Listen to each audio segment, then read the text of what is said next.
Chapter 2 in part से related, solution से related. Now our topic is today, our topic is related to the question answer. First we can solve this question. You can see here, calculate the mole fraction of ethylene glycol C2H6O2 in a solution containing 20% of ethyl glycol by mass. तो percentage कितनी है यहाँ पर 20%. Then we can see here, first of all 20% of ethyl glycol, then left amount will be 80%, means that कोई भी चीज़ 100% होती है तो we can also take the 100 gram or less than 20. Okay, now first we start that, assume that we have 100 gram of the solution. One can start with any amount of the solution because resulting obtained will be the same. Solution will be contain 20 gram of ethyl glycol and 80 gram of the water. Next देख लेते हैं, यहाँ पर बात करते हैं molar mass of the ethyl glycol. We easily find out, carbon का 12 है, हाइड्रोजन का 1 मॉलिकुलर मास एंड ऑक्सीजन का 16. नेक्स्ट देख लेते हैं moles of ethyl glycol. Moles of ethyl glycol means given mass upon molar mass. Given mass 20 gram upon molar mass 62 and we obtained 0.322 mole. Next देख लेते हैं, बात करते हैं number of moles of the water. 80 grams of water means that 100 gram of the solution minus 20 gram, then we obtain 80 gram. नेक्स्ट देख लेते हैं यहाँ पर, तो डिवाइड करने के बाद में क्या होगा, 80 divided by 18 gram. The molecular mass of water is H2O is 2 + 16 = 18. Next देख लेते हैं glycol. Moles of glycols C2H6O2. फॉर्मूले में वैल्यू पुट करेंगे और यहाँ पर करेंगे इनके number of moles of ethyl glycol upon total numbers of moles of solution, then we obtain the chi mole fraction. Similarly, when we want to know about the mole fraction of other element or for example other substance or other chemical, we also use 1 minus value of the another. Next देख लेते हैं, इसका में हम water के mole fraction of water find out करने के लिए क्या करेंगे, 1 माइनस 0.068 लगाएंगे और हमें मिल जाएगा इसका मोल फ्रैक्शन. नेक्स्ट बात कर लेते हैं molarity. Molarity we represent the capital M, जैसा हम पिछली बार भी पहली वीडियो में बता चुके हैं.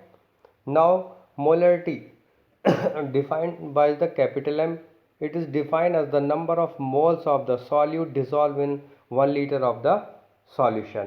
फॉर्मूला पुट कर लेंगे यहाँ पर. देखते हैं question related to the molarity. 2.2 calculate the molarity of the solution containing 5 gram of NaOH in a 450 ml of solution.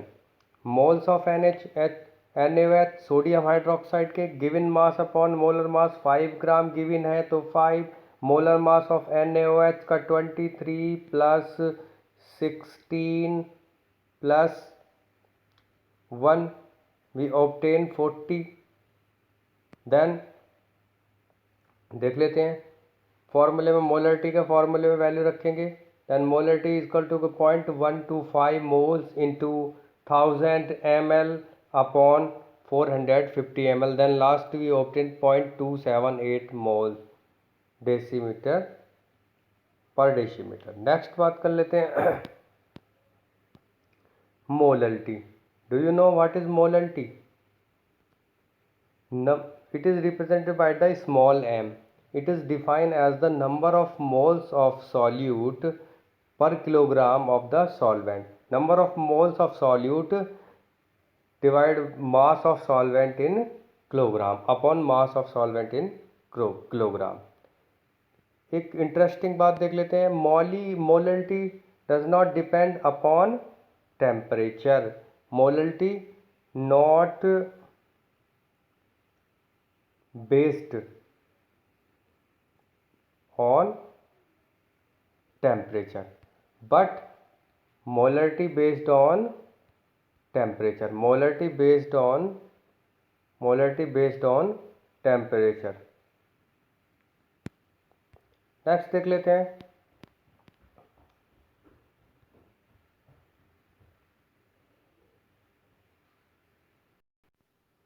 calculate the molarity of 0.25 gram of the ethanoic acid in 75 gram of the benzene.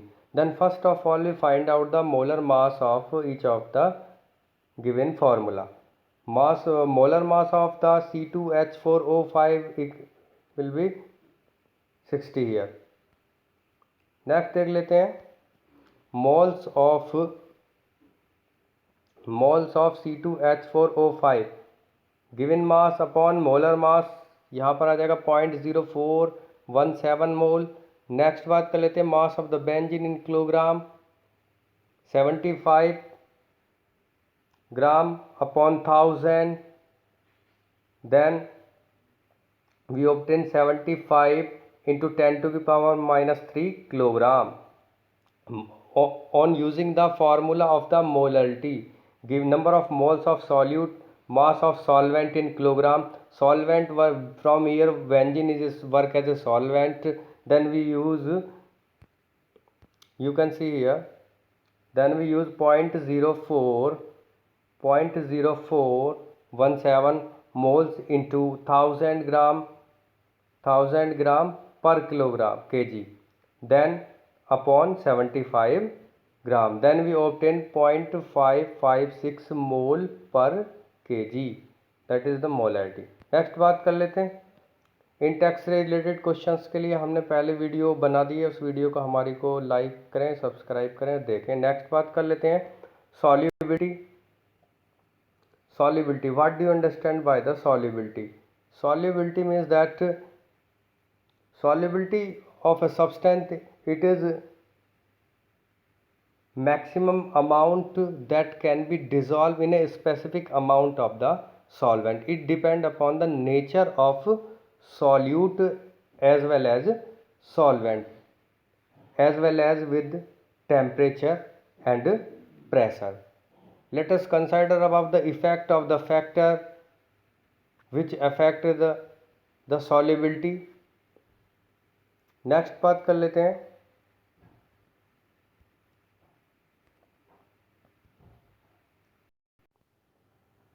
solubility of solid in a liquid. तो every solid do not dissolve in a given liquid, while sodium chloride and sugar dissolve readily in water. Naphthalene and anthracene not dissolve.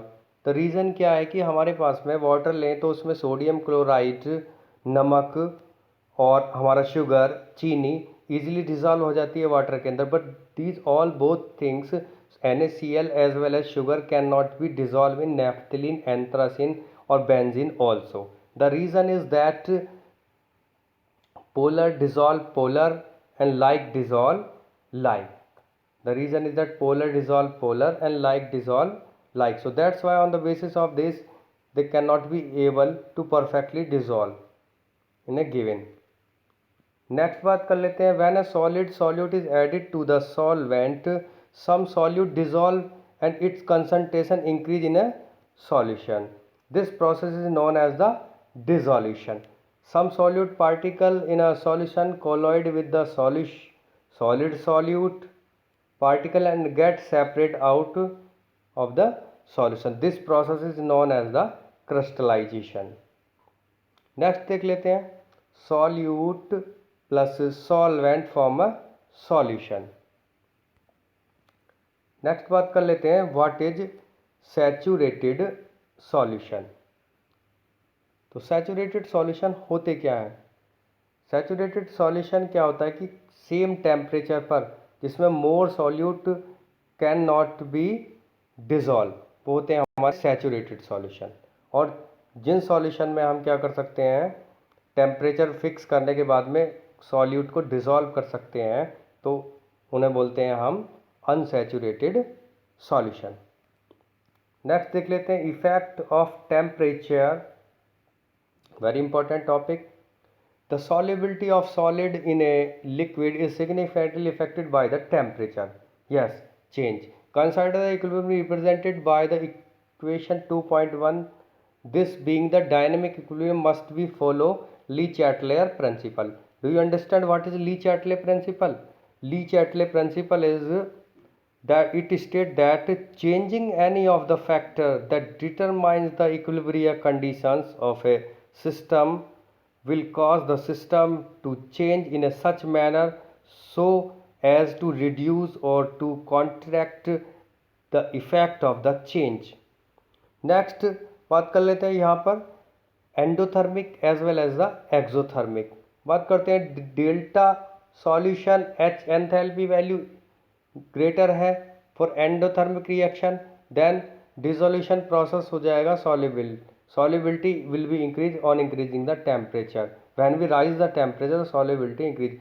And if the endothermic exothermic case, you can see here, if the exothermic case the solubility should be decreases. Effect of the pressure, next देख लेते हैं effect of the pressure. तो effect of the pressure पे बात करें तो इसका कोई ज़्यादा इफेक्ट, प्रेशर से कोई हमारा सॉल्युबिलिटी पे ज़्यादा इफेक्ट नहीं होता. Pressure do not have any significant effect on the solubility. Next बात कर लेते हैं, solubility of A gas in a liquid. Many gases dissolve in water. Oxygen dissolve only to a small extent in water. It is this dissolved oxygen which sustain all aquatic life. On the other hand, hydrogen chloride HCl is highly soluble in water. Yes, हमारी HCl gas ज़्यादा soluble होती है water के अंदर. इसी तरह से आपने देखा होगा हमारी जो फिशेस होती हैं वो ऑक्सीजन वहीं से वाटर के अंदर लेती हैं, तो वाटर के अंदर ऑक्सीजन सॉल्युबल होती है. नेक्स्ट देख लेते हैं, इसके साथ साथ में बात करते हैं temperature. The solubility of gas increase with increasing of the pressure.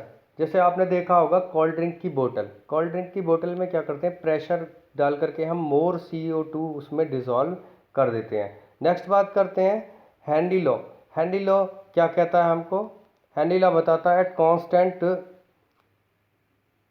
at constant temperature the solubility of gas at constant temperature the solubility of gas in a liquid is directly proportional to the pressure of gas. तो इससे हमें पता चलता है, ये graphical representation है. तो from here you can see here P is equal to KH का ही. KH क्या है यहाँ पर, कांस्टेंट है जिसे बोलते हैं हम Henrys constant, scientific name Henry constant. Next देख लेते हैं, ये values of the Henry constant you can see here. And next related इस क्वेश्चंस को देख लेते हैं. If N2 gas is bubbled throughout the water at 293 Kelvin, how many millimoles of the N2 gas would dissolve in 1 liter of the water? Assume that N2 exerted a partial pressure of 0.987 bar. Given the Henry law constant of N2 at 298 is value 76.48. तो अब यहाँ पर देख लेते हैं, on the basis applying the Henry law देख लेते हैं, number of mole P is equal to KH का P अपॉन KH. तो वैल्यू यहाँ से ऊपर से पुट कर लेंगे ये, ठीक है. Then You can see here chi of nitrogen, mole fraction of nitrogen, number of moles upon total number of moles यहाँ पर वैल्यू फाइंड आउट कर लेंगे. In the denominator the negligible as it is greater 5.5 is greater, so that इसकी वैल्यू आ जाएगी यहाँ पर 0.716. नेक्स्ट इससे रिलेटेड बातें